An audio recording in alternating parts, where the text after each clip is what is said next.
ਅਸੀਂ जनाब लाहौर बारी नहर के उत्ते मौजूद हैं। मैं तो डॉक्टर हफीजुल्ला ताहिर साहब।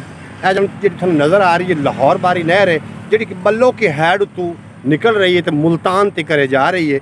और जदों खाना जंगी हुई तो इस नहर के अंदर साढ़े वड्डे गल करते हैं इस नहर के विच इतनियां लाशां इंसानां दियां हन कि नहर का पानी रुक गया जो खाना जंगी हुई है।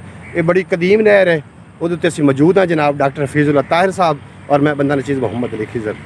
दुखा भावें दुखियां ते जोर किया होया है, असां भी इलाज एक होर किया होया है। या रसूल या रसूल या रसूल कहने असां ये असला स्टोर किया होया है।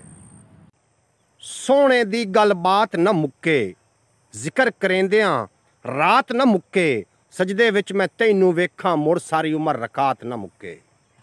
मदीने दी मट्टी दवाई तू वध है, केड़ी शै नबी दी गदाई तू वध है। असी इन्हां लड्डुआं दे घट ही शौकीन आ जो ना मेरे आका दा मिठाई तू वध है।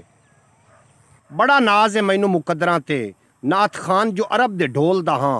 लगे तख्त सिकंदरी हेच मैनू चढ़ के जदन स्टेज ते बोलदा हां। दुनिया मेरे चेहरे वल वेखदी है, नात वास्ते लब जदों खोलदा वां। ये बड़ा ही करम लजपालदा है, सोना आ जांदा है जदों डोलदा वां।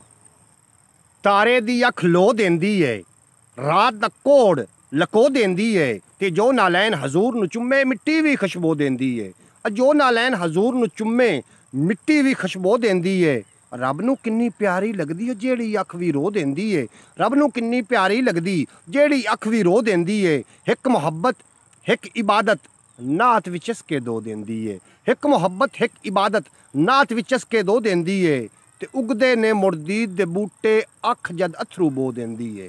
उगदे ने मुर्दीद दे बूटे अख जद अथरू बो देंदी है।